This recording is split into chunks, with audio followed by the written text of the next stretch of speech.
going back hundreds of millions of years before, according to the Darwinian theory of evolution, even the first primitive mammals existed, then you've got some problems.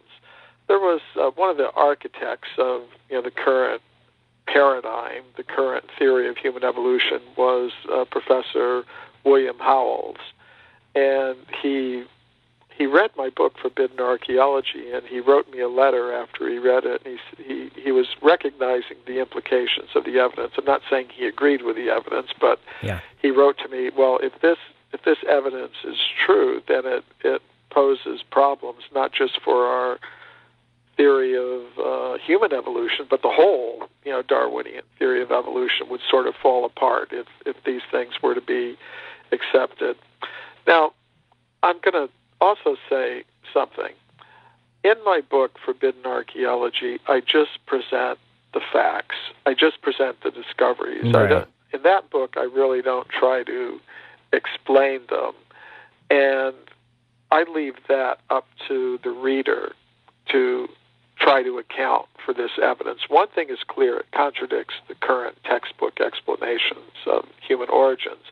Now, as to what the real explanation is, well, I leave that up to the reader to decide, and different readers have proposed, different explanations. Some have proposed time travelers are responsible for the very ancient evidence, or extraterrestrials, or some have proposed, as you seem to be suggesting someone else has proposed, that maybe you could explain it by having humans evolving by the Darwinian theory of evolution at some earlier period.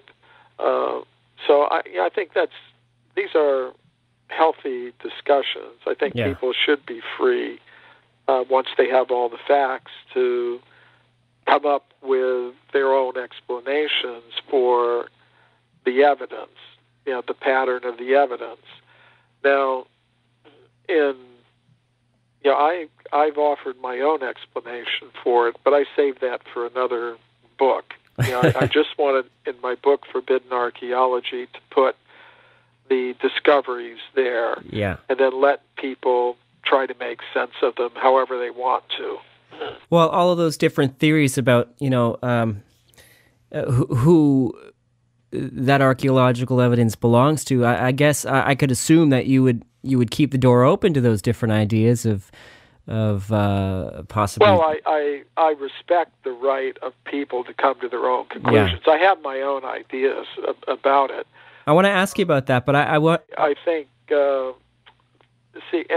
but to really understand them requires some pretty involved discussions, because from what I see, time kind of goes in cycles, and those cycles are interrupted by periodic catastrophes that take place on Earth, after which the Earth has to be repopulated.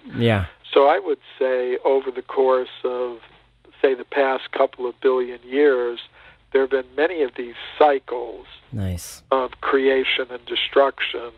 There have been several appearances of the human species on Earth over the course of these vast periods of cyclical time.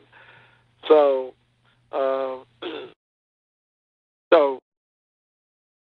I think, there could have been millions and millions and millions of years ago a population of humans on Earth that later disappeared, and later another population appeared on Earth.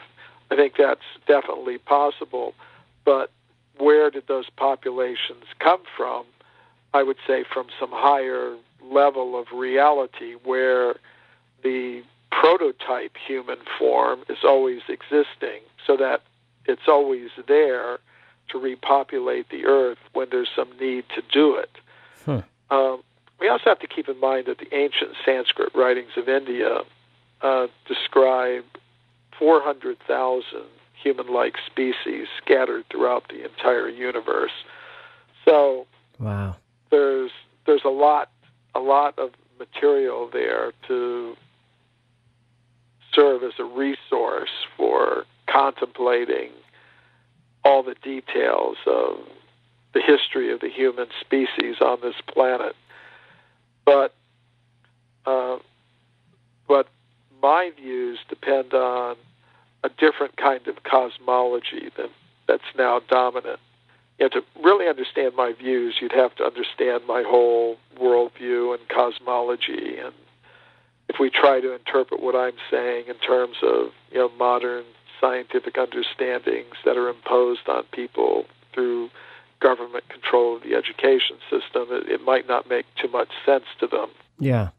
I think it's incredible that you mentioned that, you have a theory about a cataclysmic periodicity of the Earth and a repopulation every single time. That's part of the Vedic cosmology of ancient India. It's also part of a lot of cosmology.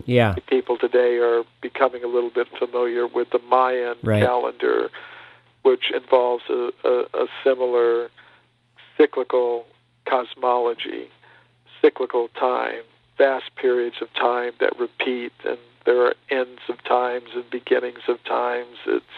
And names for each era as well. And then there's some, the ancient Greeks and Romans, they also had a cyclical concept of time. So, modern science tends to be dominated by at least the historical sciences, by a kind of linear, progressive type of time, that things start out in a simple way and they get more and more advanced or something. That's generally how people think about these things. But time could actually be cyclical, and there could be ups and downs. Yeah.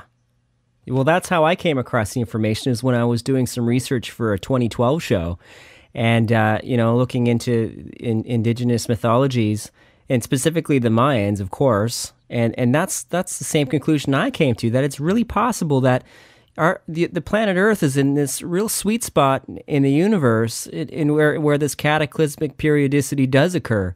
And maybe that's why it's such a hot spot for so many UFO sightings throughout the historical record. Why don't we talk about some of these archaeological findings that you've come across that have just blown us out of the water in the earlier books? Well, one thing I'd like to point out is that in my work, I've looked at the whole history of archaeology, going from about the time of Darwin up to the present. So some of the cases I talk about are from the earlier history of archaeology, some from the more recent history of archaeology. Just recently, just to give you kind of an idea how I work, because I've been at this for a few years, I've become known as someone who's interested in archaeological evidence for extreme human antiquity.